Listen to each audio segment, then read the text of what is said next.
নমস্কার বন্ধুরা, welcome to my channel homestyle cooking with Sonali. আশা করি সবাই খুব ভালো আছেন, সুস্থ আছেন। বন্ধুরা, আজকে ইলিশ মাছের একটি রেসিপি আমাদের সামনে নিয়ে চলে এসেছি। তো ইলিশ মাছ আমরা নানা রকমভাবে করে খেয়ে থাকি। তো আজকে যেটা আমি করে দেখাবো সেটা হচ্ছে ইলিশ মাছের একটি পাতলা ঝোল। কারণ এই পাতলা ঝোল কিন্তু আমরা গরমের দিনে বিশেষ করে এই খেয়ে থাকি। আর এই কিভাবে করব সেটাই কিন্তু সম্পূর্ণ আজকে তুলে ধরছি। তো তার জন্য আমি যা যা নিয়েছি সেখানে প্রথমে দেখিয়ে দিই। দেখুন, এখানে আলু আর বেগুনটাকে এরকম লম্বা করে কেটে নিয়েছি, ভালো করে ধুয়ে পরিষ্কার করে রাখা রয়েছে। এখানে ইলিশ মাছ নিয়েছি আমাদের পরিমাণ মতো। এখানে দেখুন একদম নুন হলুদ মাখিয়ে রেখে দিয়েছি। আর ফোড়ন দেওয়ার জন্য কালো জিরে আর কাঁচা লঙ্কা, ফোড়নে কিন্তু শুধু এই দুটো জিনিসই আমি ব্যবহার করব। এছাড়াও মশলার মধ্যে নিয়েছি শুধু আদা বাটা আর জিরে বাটা। তো প্রথমে আমি মাছগুলোকে ভেজে নেবো। আর মাছগুলো, ইলিশ মাছ কিন্তু খুব বেশি কড়া ভাজবো না, হালকাভাবে ভেজেই তুলে নেব। কড়াতে পরিমাণ মতো সর্ষের তেল দিয়ে দিয়েছি। তো মাছগুলোকে এবার এর মধ্যে ছেড়ে দেবো। তেলটা কিন্তু খুব ভালো মতো গরম করে নিতে হবে।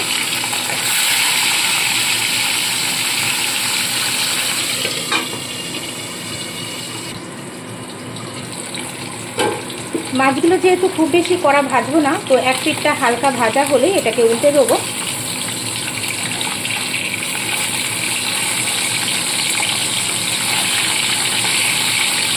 দেখুন, ঠিক এইরকম হালকাভাবে আমি ভেজে নেব।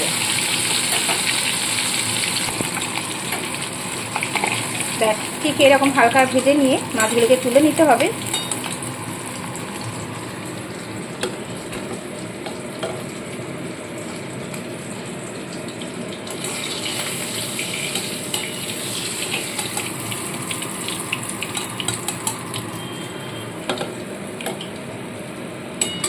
এইভাবে সবকটা মাছই ভেজে তুলে নিতে হবে।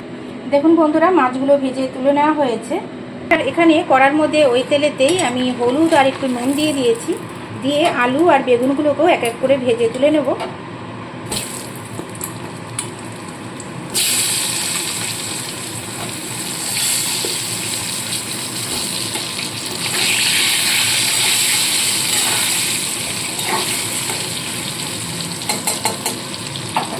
আলুগুলো ভালো মতো ভেজে নিয়ে তুলে নিতে হবে।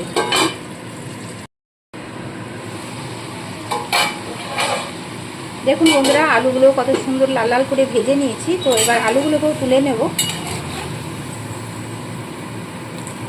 ঠিক এইভাবে বেগুনগুলোকেও ভেজে তুলে রাখবো।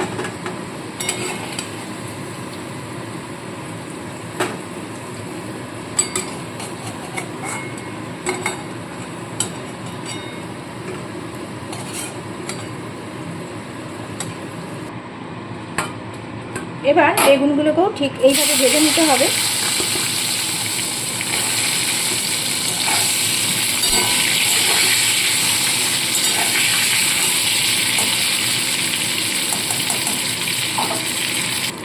তো বন্ধুরা দেখুন, বেগুনগুলো কিন্তু সুন্দর করে ভেজে আমি তুলে নিচ্ছি।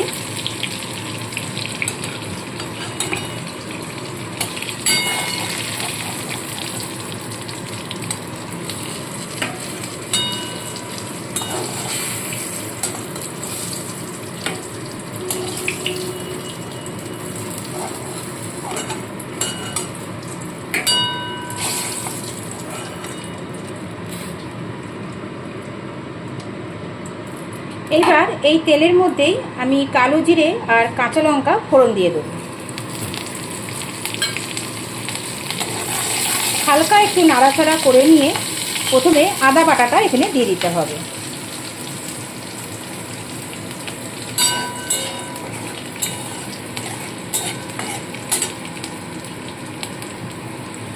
দেখুন, 1 চামচ আদা বাটা দিয়ে দিলাম।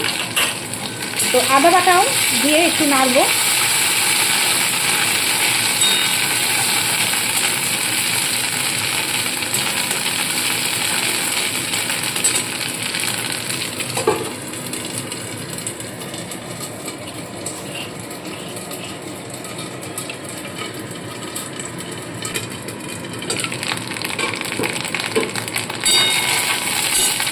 এবার 1 চামচ মতো জিরে বাটা দিয়ে দিচ্ছি। দিয়ে সামান্য জল দিয়ে দেবো। খুব সামান্য পরিমাণে জল দিচ্ছি যাতে মশলাটা পুড়ে না যায়।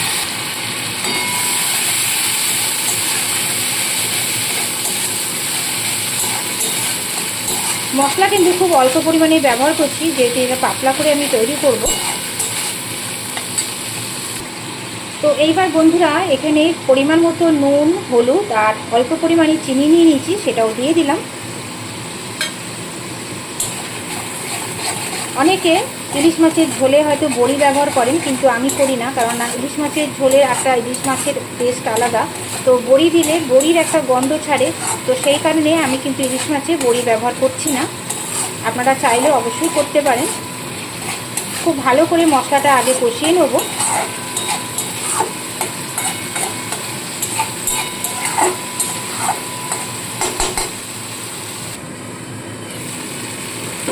তো বন্ধুরা দেখুন, মশলা দিয়ে কিন্তু তেল ছাড়তে শুরু করে দিয়েছে। তো এইবার ভেজে রাখা আলু আর বেগুনটা আমি এর মধ্যে দিয়ে দেবো। প্রথমে আলুটা দেবো, বেগুনটা দেবো একটু পরে। বেগুনটা পরে দেবো এই কারণেই, কারণ বেগুন যদি আমি আগে দিই, বেগুনটা যখন আমি আলুটা সেদ্ধ করার জন্য আরেকটু কষাতে থাকবো, সে সময় কিন্তু বেগুনটা একদম গলে যাবে। তাই বেগুনটাকে একটু পরে দিতে হবে। আলুটা দেওয়া হয়ে গেছে। এবার মশলার সাথে খুব ভালো করে মিশিয়ে নিয়ে আবারও সামান্য পরিমাণে জল দিয়ে কষাতে থাকবো।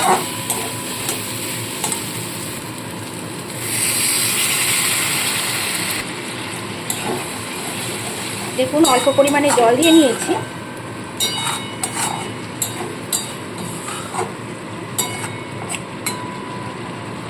এবার ঢাকা চাপা দিয়ে কষিয়ে নেবো খানিকক্ষণ।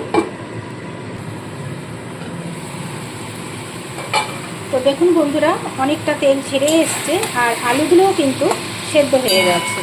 তো এইবার আমি পরিমাণ মতো জল দিয়ে দেবো, দিয়ে বেগুনগুলো কিন্তু তখন আমি দেবো, কারণ আগে দিলাম না। বেগুন যেহেতু ভাজা রয়েছে আর বেগুন নরম দিলি, তো বেগুন কিন্তু একদমই গলে যাবে। তাই এইবার পরিমাণ মতো জল দেব। যেহেতু পাতলা ঝোল করব, তো জলটা একটু বেশি দেবো। ব্যাস, আর দেবো না।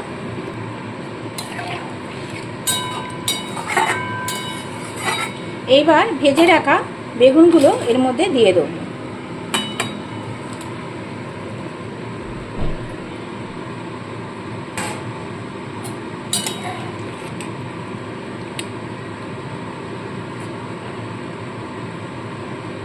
নুন মিষ্টিটা অবশ্যই চেক করে দেখে নিতে হবে। পরিমাণ মতো নুন মিষ্টিটা অবশ্যই আপনাদের টেস্ট অনুযায়ী দেবেন। আর এবারে কয়েকটা চেরা কাঁচা লঙ্কা দিয়ে দেবো।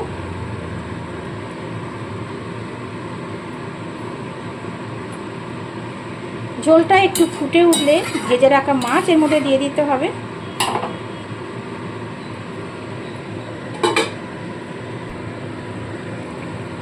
তো বন্ধুরা দেখুন, ঝোল কিন্তু ফুটতে শুরু করেছে।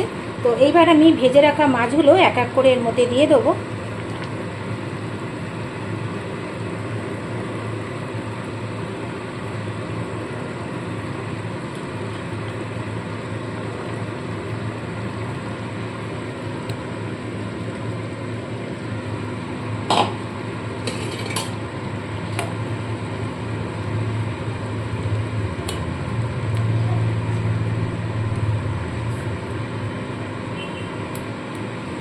ভেজে রাখা মাছগুলো সম্পূর্ণ দিয়ে দিয়েছি।